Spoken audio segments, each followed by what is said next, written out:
Hello, I'm Maddie the Magician, and today I want to talk to you and show you a little bit of my book club.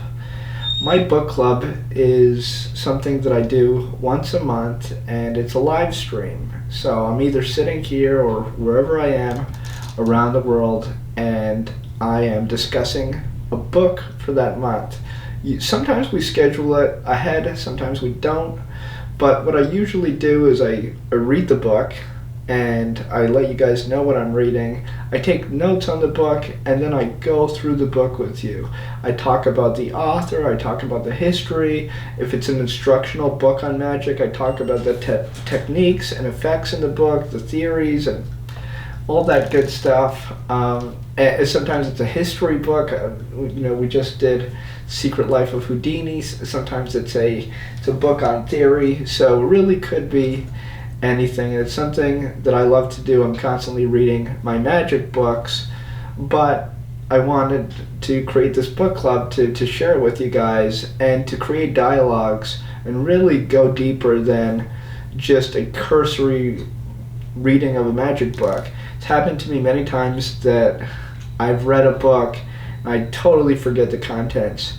And what this allows me to do is to read the book and then while it's still fresh, talk to you guys about it. I talk about everything that's in the book.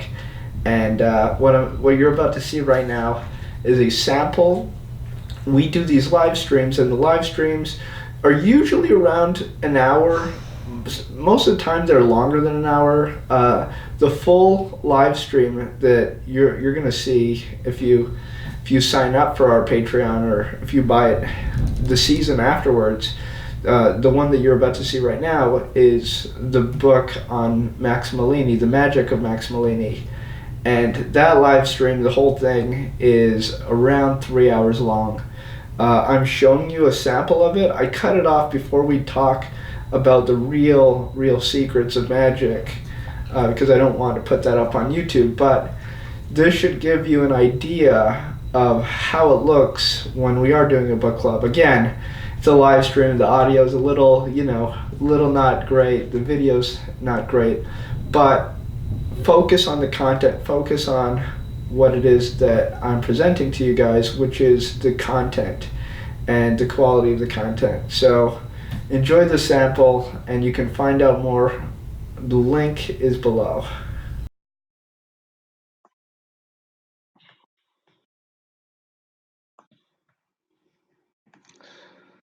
Sorry to keep you waiting. Complicated business doing these live streams. Sorry to keep you waiting. So today we are talking about the magic of Malini.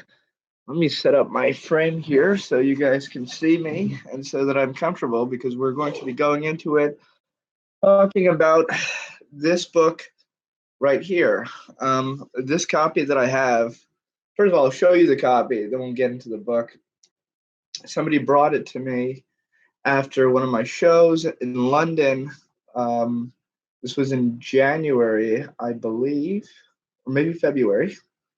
And this is printed by Supreme, which was a magic dealer back in the day, a magic book publisher. I believe there were two or three different versions of this that came out. By the way, my dust jacket is in shambles. Here's the front half of that's come off. I'll put that over here for now. I have to sort of restore it since it is busted. And here is the back, which is sort of stuck onto the book. It's so old that and water damage that it's sort of stuck onto the book. But there's the back half of the dust jacket with Di Vernon, and they're advertising other books that they published back in those days by Louis Ganson. This is the book without the dust jacket. It's really nice. It sort of has this gold foil. The writing is in this gold foil. Not a very strong gold foil, but it's a very simple design. I really like the quality of these old time magic books. They really do look nice. So that's the outside of the book. It's not a big book. It's about 107 pages. Um, let's go into the book. I have a bunch of notes that I sort of printed out and wrote these last couple of days. I've read the book many times, but on this most recent run through, I took a bunch of notes to share with you guys. So that's what we'll be that's what we'll be going through. Let me try to position my camera so you guys can see everything. All right. Do that over here. I have so many books and stuff on my couch. Please ignore those things. All right, so I'll sort of go through my notes one page at a time and talk about the book. Let's do that together. So, about Max Malini. Max Malini was a legendary guy.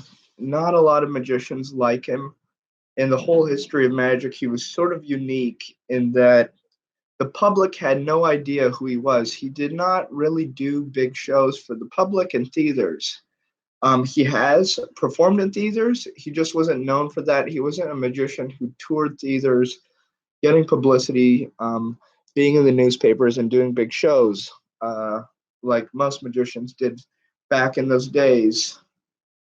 He would mostly perform for rich people, for presidents, people of the upper class, the elite, and that's how he made his living. That's sort of what he did. Malini, let's open the book and go. Let's go through it because I want to make sure that I got everything down. So this edition of the book that I have right here, printed in England. Supreme was an English magic publishing company back in the day, published by Harry Stanley at his unique magic studio. And what edition is this? I swear I remember this saying there was an edition attached to this, but I don't see an edition. I know that there's more than one edition because I've seen other copies that have different dust jackets. So I will have to do some research on that. Let's start at the beginning of the book. Guy Vernon claims to, on the first page of the book, the foreword, claims to have been as close to anybody to Max Malini. We know historically that this is false. Max Malini, I can't place them ever together. Probably other people can. I know that Guy Vernon lied a lot, and there are many people who say that Max Malini was never friends with Guy Vernon. Max Malini's own son claimed that Guy Vernon was not good friends with his father, Max Malini. So we're going to sort of read into that as we go through the book. I just think it's important to note right off the bat, just so you guys have that as background information. And we can talk about why Guy Vernon would have wanted to pretend to be his friend and all those things, but let's get into it. Malini was extremely well known by certain people back in those days. He used to go into bars and introduce himself. My name is Max Malini. I'm the greatest magician in the world. And like he would just announce himself. I don't know if he would stand up on a table, but he would barge into whatever establishment he was, and he was just such a character that he could just make an introduction like that and pretty much hijack the situation. Everybody would want to talk to him, see magic, and he would present himself as what he was, which is a legendary magician. So he would say, yes, I performed for this queen and that king, and I've performed here in this country and that country, and I've done this and this. And the people wanted to know his stories because he was sort of a legendary guy. He wasn't famous. There wasn't fame back there then like there was today. There was, but he wasn't famous in a celebrity way. He was more famous in a way sort of like Evel Knievel. Like Evel Knievel wasn't a celebrity. He was just a legendary guy who celebrities wanted to be around because he was, so awesome. stories about Evel Knievel, walking to bars and everybody wanting to speak to him. It's not because he was like, had a TV show or was doing movies. It's because everybody knew that this was a legendary guy. And Malini was sort of that same type of character. He's written about in many non-magic history and biographical books. Some of them are mentioned throughout this book. And we can get into the crediting later because I'm doing a lot of what I'm doing for myself is compiling a bunch of research on Malini to see where he's mentioned outside of magic sources and within magic sources and get all that information compiled in a folder because it's really thin, this book. And this is the only book really written on Malini, which is kind of sad. So we're going through the foreword now, and it's just sort of giving the history of the book and how this book was made. It was made based on a series of recordings from Di Vernon and who is the other magician? There is another magician who they recorded. I think it was Fawcett Ross, but let me check briefly. Yeah, Fawcett Ross. So recordings from Fawcett Ross, Di Vernon. There might be other people who gave their take, which we get into later in the book, but most of it is from Di Vernon, with a little bit from Fawcett Ross. And some of the books that Malini was mentioned in, non-magic books, which I sort of had to write this out, but one is called Old Pinkham Days by J.B. Booth. And he's mentioned in chapters 1 and 9. So have a look out for that book. That's an old sort of gambling type book. It actually might be coming up on auction. I don't know if you guys know Potter and Potter. It's an auction house for magic and gambling related stuff. They're having an auction on gambling memorabilia, and I believe I saw this book on the auction blog. So that might be coming up. I might try to grab a copy just for historical reference. Because it is, I'm assuming, quite hard to find. That's Old Pinkham Days by J.B. Booth. There's another book that he's talked about and called Two Gun Cohen. And that's Cohen as in Steve Cohen, the same spelling, Cohen, Two Gun Cohen by Charles Drage, Drage. And that was a guy who was raised in London, and he ended up going to China for some military operations. He became a Chinese general. I'm not too sure his whole background story, but he was in Shanghai with Malini, which is where Malini's mentioned in his book. What else do we have? There's a curious case of Eddie McGuire. Eddie McGuire was a part-time manager to Malini for a little time. Eddie McGuire is a really interesting guy. He was a good friend of T. Nelson Downs and also the legendary Walter Scott.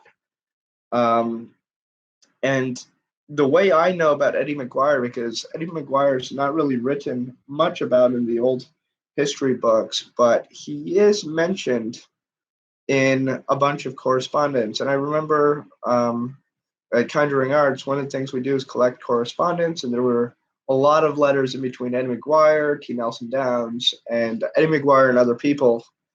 And you sort of got the background relation of Malini. He also wrote out Malini's show. That is not covered in the book. Eddie McGuire actually documented Malini's true show because he had seen it many times. Di Vernon writes out Malini's show. There's a lot of details missing. And Di Vernon also makes up his own methods and own versions of the tricks. It's hard for me to believe that Di Vernon saw Max Malini. And I don't think he saw most of magic. Maybe the guy met him on one occasion. I don't think he was really friends with him. He talks about hanging out with Malini a lot in this book, which I find hard to believe. So Malini. Who was Malini? Uh, Before we get into who's Malini, on page 6, there's a mention of Eric de Lemaire, who was a magician. He published a lot of Malini's tricks, but with his own methods. He made up his own methods and published Malini's tricks. This was a very common trend in this book and in many other writings on Malini because not a lot of magicians ever saw Malini. Malini didn't like other magicians, so he just wanted to spend time with them. He would not make himself available in that way to many magicians. He really was a private person and he didn't want to associate with magicians. He wouldn't frequent magic shops, he wouldn't go to conventions. He was sort of on in his own bubble. He was a working magician. He was not a club magician. He was strictly a professional. Um, Malini gained entrance to the highest circles financially and socially. Several American presidents, several command performances for British royalty at Buckingham Palace. He's documented as performing for a lot of famous people and important people. Here's a short list of them that he used to advertise. Max Malini, the magician, has had the honor of appearing before the following notables. In the United States, the late President McKinley, the late President Harding, the late President Coolidge, President Roosevelt, John D. Rockefeller, J. Pierpont Morgan, Mrs. Cornelius Vanderbilt, John Jacob Astor, John J. Pershing, and many others. In Europe and foreign countries, King Edward the Seventh of England, King George the Fifth of England, King George the Sixth of England, the House of Peers in Japan, President Mikado in Cuba, President Ibanez in Chile, the King of Siam, Lord Derby, Duke of Portland. You will be thrilled and marveled as you watch this wonderful monarch of mystery.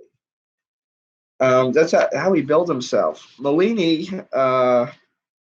was born in 1873 in Poland as Max Katz Bright, not to be confused with the Max Katz, who is Ricky Jay's grandfather. Different Max Katz, as far as I'm aware of, but they have the same name. I don't know. Is Ricky Jay Polish? Maybe Ricky Jay might be part Polish. I think Katz is a Polish name.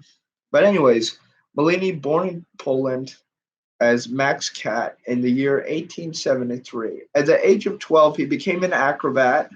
At 15, he learned magic under Professor Sidon. I don't know who this guy, Professor Sidon, is, but I will be doing research on him. And from that age, Malini was working. He was working. He ran away basically to the circus to become an acrobat. He learned magic, and he would busk. He would just perform to make money. In his early 20s, he was a busker and saloon entertainer, and he was well known to perform under any condition. He'd walk into a joint, announce his arrival, and perform with whatever was in front of him. So that's the thing about Malini. Malini would walk into places, announce who he was, and start his performances, but he would never introduce props. Like he would never, bring a table with him or set up a stand with cards and coins and, cups and balls and other things. He would walk in, announce who he was, and he was a smart guy. He was sharp as he'd see what he could use in that room, whatever environment he was, and he'd use what was in the room to perform magic. So he might walk up to a bartender and produce a lemon from his ear, or he would also produce things that he would use later on, but he would produce them magically. So if he needed a lemon in a trick, he'd produce it. If the things that he needed to perform weren't already in the room, he wouldn't just produce it from his pocket. He wouldn't just reach in, oh, here I have this, and produce it. He wasn't that type of guy. He was always working in advance, always working in advance, and making everything magical. As a young magician, his friends were Professor Walters. Professor Walters, I'm not too sure which Professor Walters this is referring to, so I'm going to look him up. And Emil Jarrow. For those of you guys who don't know, Emil Jarrow was a legendary magician. I believe he performed in vaudeville.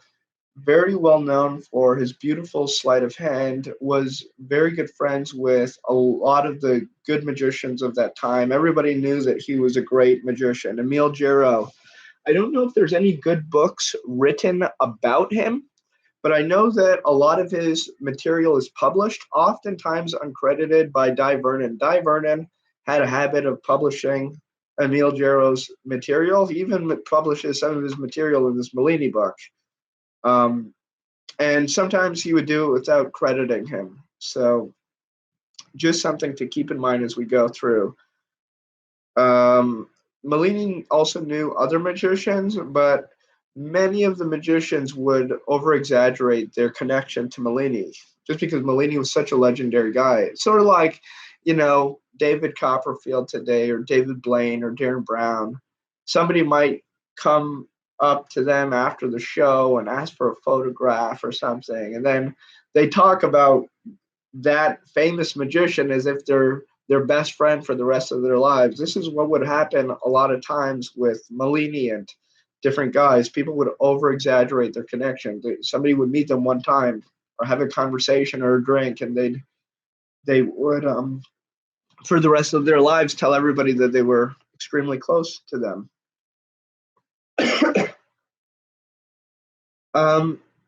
During his middle 20s, he started privately entertaining within elite circles in America and Europe. So before then, he was working in the toughest bars, the saloons.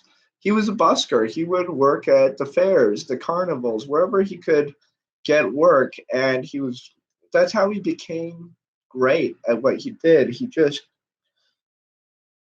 learned how to perform in the worst places, which I think everybody who's good learns to do. I think you still can be good performing in hidey-tidy places, but there's something about being able to perform anywhere that just gives you an edge over other people. Malini would always say, you've got to mix with people with money if you ever want to make money.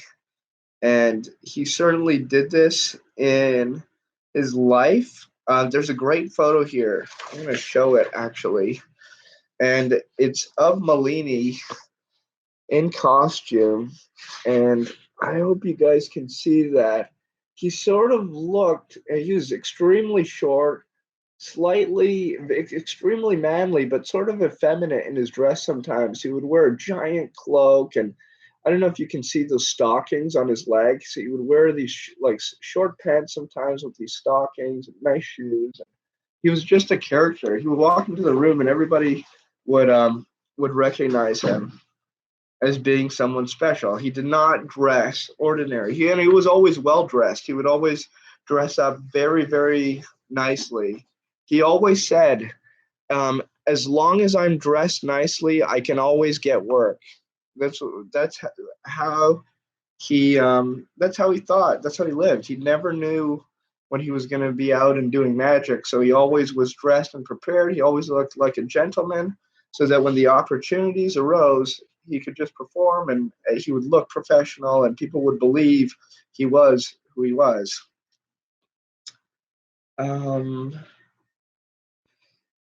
We have a physical description of him. He was extremely small, had short arms, very small hands.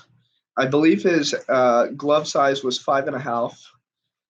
And the way we know this is Edward Dern later in the book talks about supplying gloves while he was in Shanghai, I believe, with him to Malini. So that's how we know his glove size. He spoke. He spoke with great dignity, despite a deep guttural voice. a huge accent and often distorted the English language. His speech is often written about and noted by people. He just had a really thick accent and he would play on it. Uh, there are extremely a lot there are a lot of stories about his stories surrounding Malini. They became such tropes. Like everybody's sort of had 20 or 30 stories about Malini, and everybody knew them back in that time. That they're always rewriting the stories as if everybody knows them, but because nobody that's alive right now has been around at that time, a lot of the stories are just forgotten because nobody's told them, no one's recorded them, because they just assumed everybody knew these stories about Malini, which obviously was incorrect. His hands were apparently so small that he could not physically palm a card deceptively. That's what they say. His hands were so small he couldn't palm. So he had to use incredible misdirection. He was a master of delayed action, waiting to perform sleights. He would always perform surrounded. Nothing that he ever did was angle sensitive. Many people think, well, he has small hands. There's ways to cover that. With a table, with this, with that. Malini never used any of those things. From what I can surmise, I believe he worked really close to his body and he hid stuff in his hands and on his body by leaning, sitting, standing, and by his cloak and jacket. Apparently, he also vested a lot, which I'm not too sure if that's what he did. We don't have proof of that, but that's what Vernon believes. Take that at as you will. He would always wait until the time was right to make a move. He created psychological obstructions. And I think the only guy who we could really compare him to in terms of how he performed physically and psychologically is Danny D'Ortiz. Danny D'Ortiz is the only guy sort of like that who's active and can really do stuff right in front of you and make it seem invisible. And it's because he understands when you're tensed and when you're relaxed. And Malini was like that. He just knew how to make people laugh, how to make them relax, how to make them tense. He understood the emotions of the audience. He could control it. It was like he was playing a symphony um, every single time he performed. He received gifts from all the monarchs and royalty of Europe and Asia, and in many cases, he became their friends. He never really approached um, people as a stranger, as just a performer. He would always want to be their friend and be friendly and always treat himself as if he were this high class character. He would never lower himself. There's a great story here. And because he did that, people, by the way, would bestow gifts on him. The king of Siam gave him this ornament, which was just beautifully engraved with these diamonds. And they spelled out Malini one letter at a time. And you can see it in the old photos. He's wearing it with a ribbon around his neck. And it's just beautiful. When I want to recount this story in the book. When in London, Malini frequented Romano's and became extremely well known to the clientele. When it was known that he had been commanded to appear at Sandringham, which was a court by King Edward, on the occasion of Queen Alexandra's birthday, there was much good natured leg pulling at Romana's bar, and Max received some alarming advice on the etiquette to be adopted in the royal presence. They told him, Max, whenever the king addresses you, remember, fall on your knees. On my knees, replied Malini. Good, good, good. I think I'll remember. Another sportsman said, Don't forget to always address the king as your royal and sacred majesty. Royal and sacred majesty. Good, good, good. I'll remember. And the third one said, keep walking backwards all the time. Always walk backwards. Don't turn your back to them. Just always walk backwards. Face them. Say your majesty, your majesty. The day after the command performance, his various advisors clustered around him at Romano's, eager to ply him with questions. Max forestalled them by saying with a chuckle, Ach, and you think I swallow all that foolishness? This is Max Malini. I know the royal etiquette business all right. You bet me. When the king come up to me and say, just like that, clever, very clever, Mr. Malini, very clever indeed. I fall on my knees or say royal and sacred majesty. No, I knows the etiquette. I say much obliged, royal mister. And the king laughed and he said, have a cigar. And I said, you bet. And we smoked the cigars. So, that's the kind of guy Malini was. He would always joke around with people. He didn't care who you were, if you were the king or whatever. He wouldn't just bow down. He would have a laugh with you and then, smoke a cigar. And that's just how he was. That was Max Malini. Hello again. What you guys just watched was a sample of our book club. Every single month we do a different book. I hope you guys enjoyed this look at what my book club is about and how I conduct it. When we're doing it live, we're doing a live stream. There's people who are able to ask questions and comment during the live stream and interact, and my whole goal is to make it more interactive as we move on. So hope you guys enjoyed that. If you guys are interested in finding out more about the book club and the services that I offer through Patreon, check out the link below, click it, and it'll tell you how to sign up and do all that good stuff. Thank you guys for watching, and I really hope you guys enjoyed it. This is me talking about Malini, one of my favorite magicians. So there's that. Have a good day. Bye.